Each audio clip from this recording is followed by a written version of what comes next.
le début des quarts de finale, un combiné doublement de mise. Retrouvez tout ça dans ma vidéo pronostic Open d'Australie de ce mardi.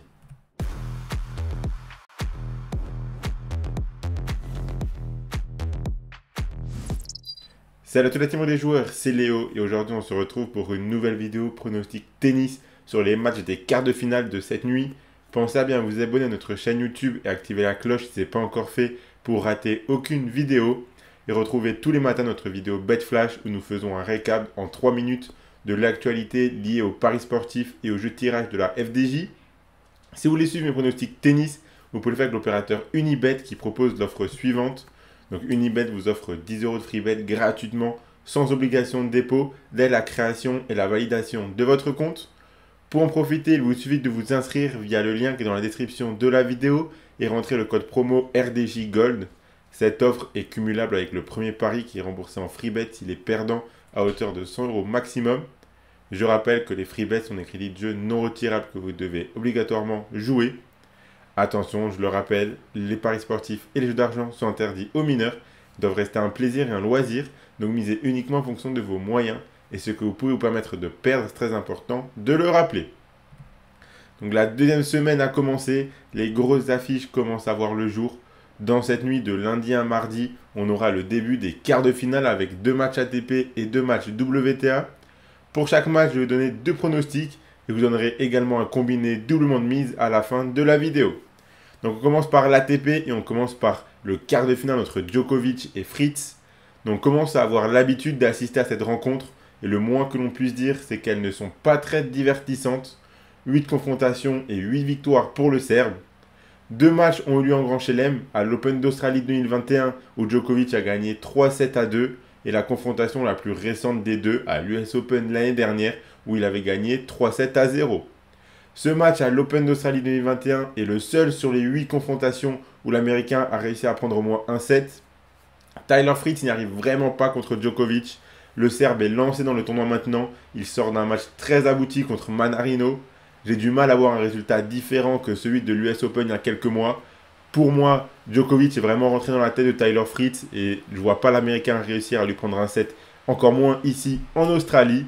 Donc je suis parti sur la victoire de Novak Djokovic 3-7-0. Donc je vous affiche ça tout de suite. Donc la victoire de Djokovic 3-7-0, c'est coté à 1,66. Il y a un autre pronostic que j'aime bien qui est plutôt sur un under jeu. Donc la victoire de Djokovic est le moins de 34,5 jeux dans le match. C'est coté à 1,82. Car je ne vois pas non plus chaque set aller au tie-break. Il y avait eu 6-4, 6-4, 6-1 ou un truc comme ça. Ou 6-1, 6-4, 6-4, un truc comme ça. Enfin, il n'y avait pas énormément de jeux lors de leur match à l'US Open l'année dernière. Je vois un scénario à peu près similaire. On continue avec l'autre quart de finale ATP entre Sinner et Rublev. Ce match par contre peut être très intéressant à regarder. L'Italien est en feu et il joue le tennis de sa vie. Aucun set de perdu dans ce tournoi pour le moment. Son match le plus accroché, c'était celui contre Khachanov au tour précédent. Il affrontera Rublev pour ce quart de finale. Rublev qui est sorti d'un match marathon contre un demi-nord très en forme en 5-7 après avoir remporté les 2 derniers sets et le dernier sur le score de 6-0 notamment. Il y a 4 confrontations qui sont allées au bout entre les deux, 4 victoires de Sinner, mais aucun match n'était en Grand Chelem. On sait que Rublev a un plafond de verre en Grand Chelem qui est les quarts de finale. Il arrive très régulièrement, voire quasi tout le temps à ce stade du tournoi, mais il bloque à cette étape. Je ne pense pas qu'il arrive à franchir ce cap mental aujourd'hui contre un Sinner autant en forme et en confiance. Mais le match peut être disputé et accroché. Donc je vois bien, comme je l'ai dit, la victoire de Sinner. Donc c'est coté à 1,25 la victoire de l'Italien. Mais je vois bien un match très disputé. Donc les deux joueurs gagnent un set, le plus de 3,57. C'est coté à 1,45. On passe maintenant à la WTA avec le match entre Kostiuk et Gauff. Kostiuk qui réalise un bon tournoi avec 3 matchs en 3-7, puis une victoire en 2-7 contre la jeune Timofewa. On sait que l'Ukrainienne est capable de bien jouer si elle arrive à tenir mentalement. Sauf que là, elle aura une adversaire nettement plus dangereuse que toutes celles qu'elle a affrontées dans ce tournoi. Coco Gauff faisait partie des favorites dès le début de l'Open d'Australie. Et maintenant que Rybakina et Swiatek sont éliminés, elle a clairement un coup à jouer. Elle réalise un tournoi impeccable avec des victoires en 2-7 très expéditives.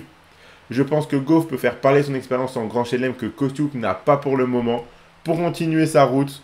Donc là, je ne vois pas de grosses surprises. La victoire de Gauff 2-7-0, c'est coté à 1,29. Et j'aime bien aussi un under jeu, donc le moins de 22,5 jeux dans le match. C'est coté à 1,29 également. Je vois pas un match vraiment très long. Et on finit avec le match entre Krejcikova et Sabalenka. Donc à l'image du match précédent, ici Sabalenka fait aussi partie des favorites pour la victoire finale, et encore plus depuis l'élimination de Rybakina et Swiatek. Tout le monde attend la demi-finale entre elle et Coco Gauff. Sauf que attention, car Krejcikova fait son petit parcours dans son coin, mais à l'inverse de Kostyuk dans le match précédent, elle a de l'expérience en Grand Chelem et elle est capable de créer une petite surprise. La Tchèque vient d'éliminer Andreeva et elle s'en sort même dans des matchs qui semblent un petit peu compliqués.